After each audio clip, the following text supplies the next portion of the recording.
ole he video hi lo en to mai the than kha chuan in pau ti le lampang chuan in an ni zat mai theya tin caption than khata pe chuan in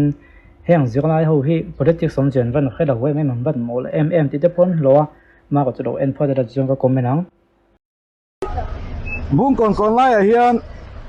Pachung University College Zilaitin excursion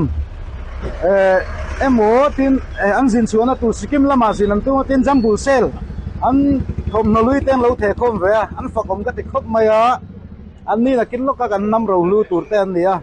an ngai dam toy te ka zot don ani pakhat te te in chang an chang phayanga mai ka in te thei mai anga ole ma saberin an shoi tu da gan zot ma sanga ming soyangai lawa ai garle tun thama ya MC kan in thang do na en sarkar nge sim turai in du de wakha a party yang khan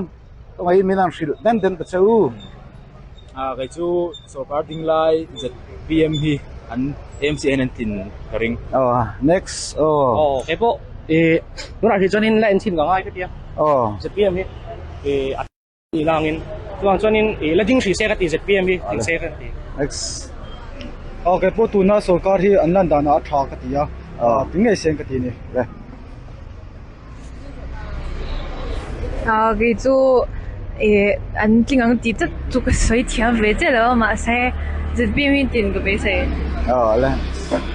cái chỗ ruling party ZPM hi kinh xe cái gì cái con ZPM hi kinh xe tin cái bây giờ đi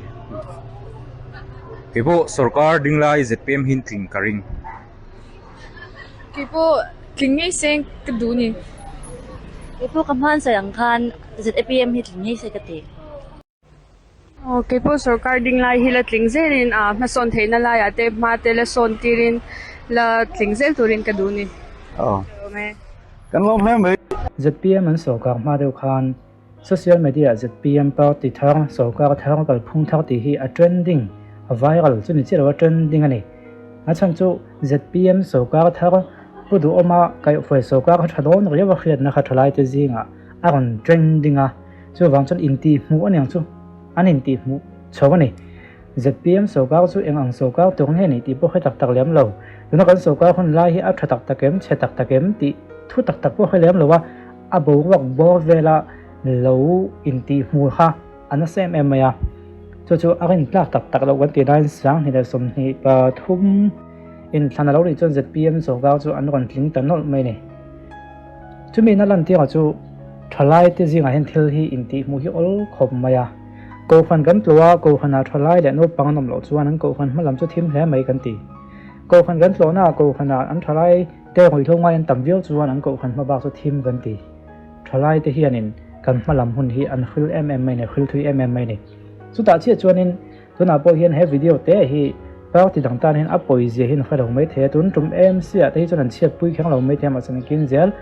thalai te politics cover la hianin thil trending hi thalai te hian kan inti muwa inti mu mo trending ka te inti mu ti chu atong kam dik jok mai theya magdeu mai chu engam malai khanin hey possible on la ta ni possible tu thalo ni ti kha tho mai na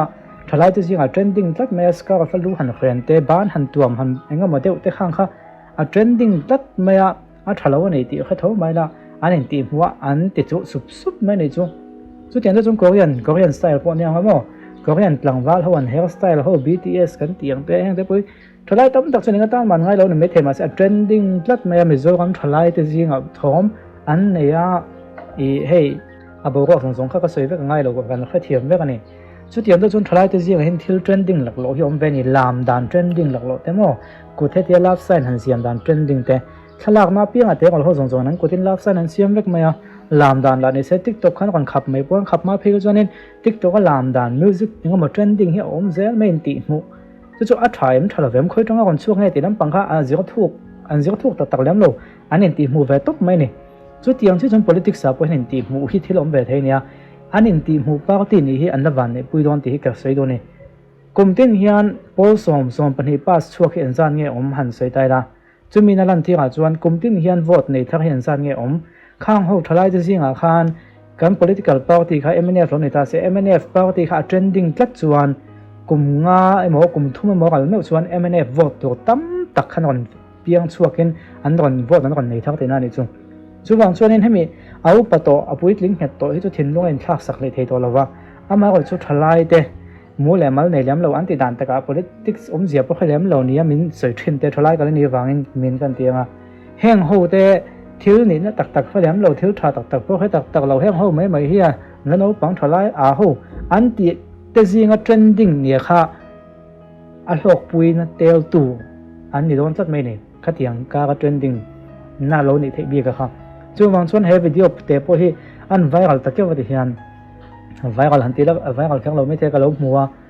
thalai te zinga hian thil trending hiom ve in ti huam thena political party appoint ZPM hi an len ti mu vial zel ning ka khia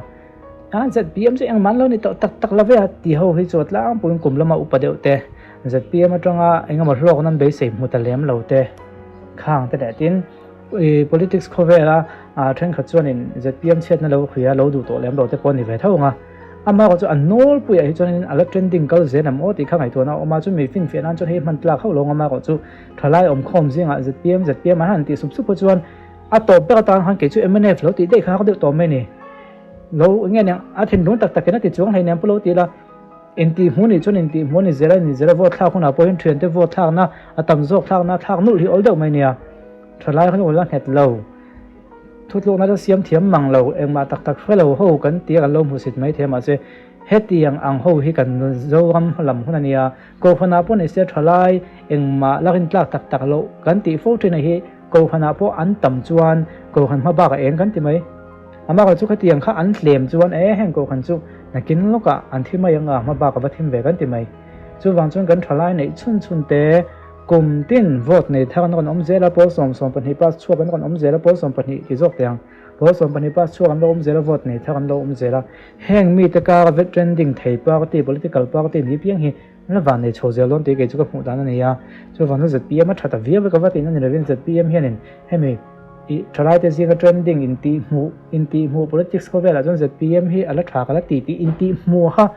ZPM ho hian an thapui zerang o ti hi ke ka lo i lo thon pui chu adik lawa ka lo hin pui ti jok tang lo thon pui chu chenam pang ni ta ingai ngai dan lo soi vega ingai dan ni lo me thema ko chu thil trending hi mo thil trending hi akal fu lo chuanin ren ai hianin awa ho mai e ti chung hianin mi hinam be pui zek zel ania